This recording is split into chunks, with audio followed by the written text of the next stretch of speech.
Excuse me, मैं आपसे दोस्ती करना चाहता हूँ। राह चलते एक अनजाने नौजवान ने पूनम को रोककर यह इजहार किया था।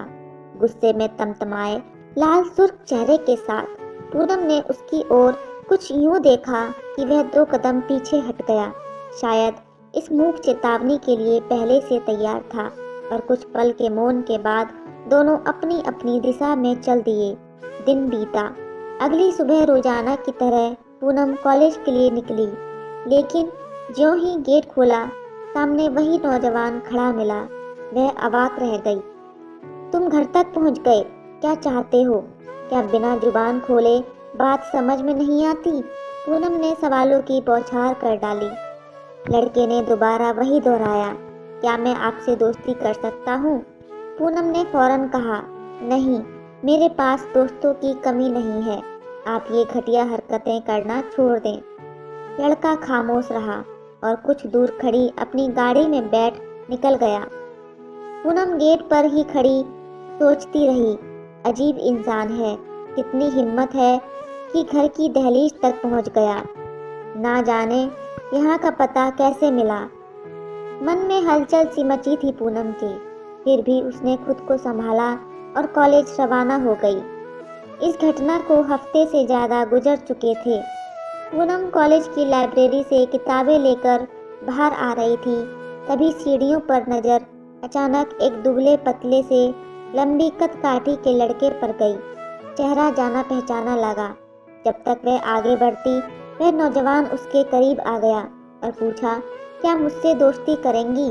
उसके शब्दों में कोई अनकही सी बात थी। दरअसल पूनम उसे नहीं पहचानती थी, लेकिन रोहित एक परछाई की तरह बीते 1 वर्ष से उसके आसपास ही रहता था।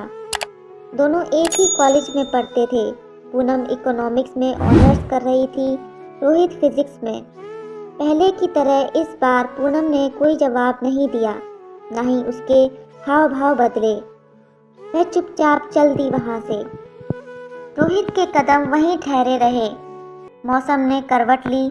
दोनों ग्रेजुएशन के आखिरी वर्ष में पहुंच गए। एक दिन कॉलेज की कैंटीन में पूनम ने रोहित को अकेले कॉफ़ी पीते देखा। दोनों आमने सामने भी आए, लेकिन बीच में कोई सवाल नहीं था। 2 पल के लिए नजरें मिली और वे आगे बढ़ गए। 1 साल बाद मिला, लेकिन कोई सवाल नहीं। पूनम के मन में अचानक से यह ख्याल आया, मैंने ऐसा क्यों सोचा और कैसे सोचा? सामान्य सी बात है, उसे दोस्त मिल गए होंगे, इसलिए नहीं पूछा। वह जैसे ही क्लासरूम में पहुंची तो साथी क्लासमेट काव्या ने कहा, जानती हो पूनम, फिजिक्स ऑनर्स का एक स्टूडेंट है रोहित, बहुत इंटेलिजेंट है। प्रोफेसर ने सवाल पूछा नहीं कि जवाब हाजिर होता है। लेकिन 2 सालों में उसका कोई दोस्त नहीं बना कॉलेज में, क्योंकि वह हिंदी मीडियम से है। उससे अपना उल्लू तो सभी साधते हैं, लेकिन दोस्ती कोई नहीं करना चाहता। पूनम को ये कहानी अजीब सी लगी। वह बेचैन हो गई। अच्छा काव्या, ये बताओ, रोहित रहता कहाँ है? हॉस्टल में या उसका यहाँ घर भी है? मैं पूछकर बताऊंगी।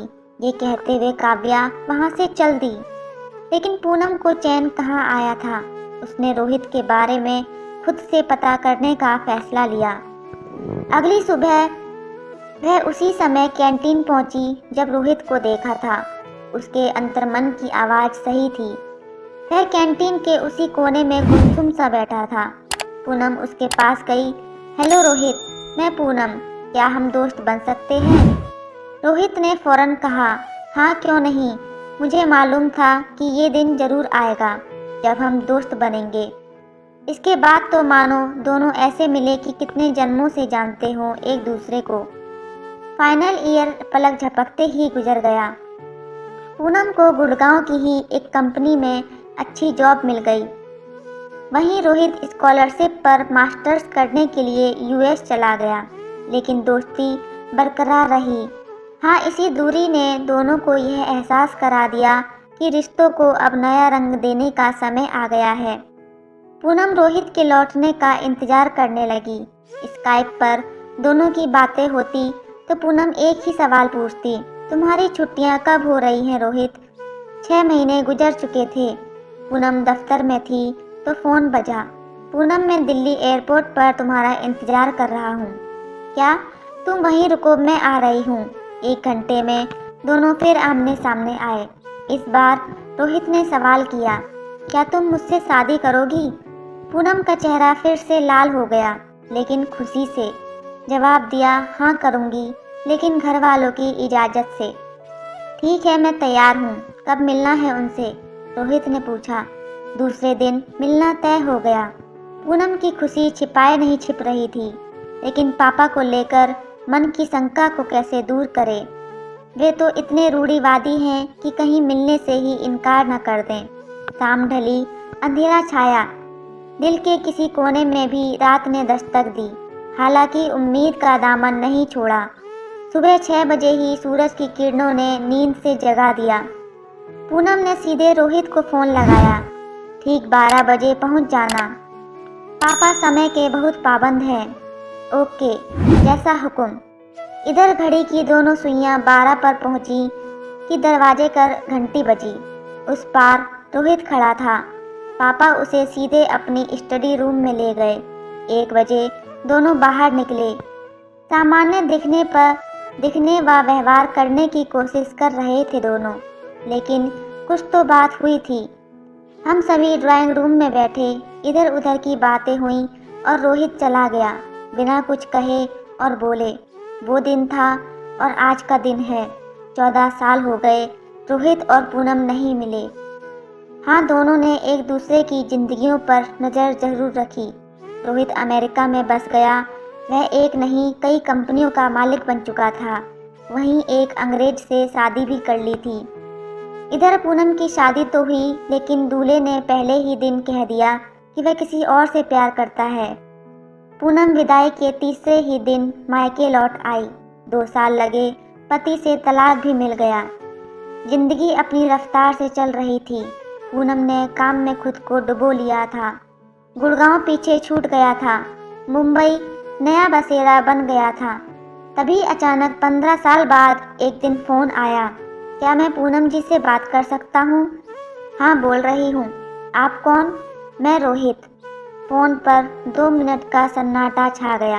फिर आवाज़ आई, मैं मुंबई में हूँ, मिलना चाहता हूँ। क्यों? झट से पूनम ने पूछा। रोहित बोला, मिलकर बताऊंगा। ठीक है, पहली और आखिरी बार, पूनम ने पलट कर जवाब दिया। ओके, रोहित ने जवाब दिया। दरअसल पूनम सालों पहले रोहित के चुपचाप घर से चले जाने और फिर कोई संपर्क न रखने से अंदर तक आहत हुई थी।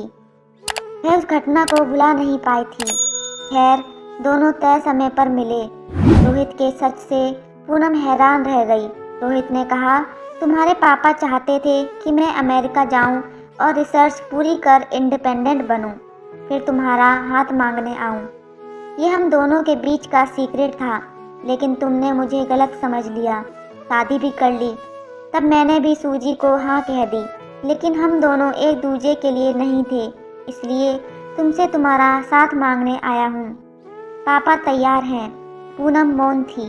किस्मत में जीवन का वनवास यूं खत्म होगा, इसका उसे अंदाजा भी नहीं था। एक सीक्रेट और छोटी सी गलतफहमी जिंदगियों को यूं बदल देगी, पूनम ने कभी सोचा ना था। और मन में इन्हीं बातों को दोहराते हुए उसने रोहित का प्रस्ताव स्वीकार कर लिया और आगे की जिंदगी जीने के लिए दोनों अमेरिका चले गए, जहां पर रोहित का पूरा बिजनेस था। दोस्तों, कहानी कैसी लगी कमेंट में ज़रूर बताइएगा, और अगर आप चैनल पर नए हैं तो चैनल को सब्सक्राइब जरूर कीजिएगा। आपका एक सब्सक्राइब मेरे लिए मोटिवेशन का काम करता है। तो मिलते हैं अगली एक और ऐसी अच्छी कहानी के साथ। तब तक के लिए आप सभी का धन्यवाद।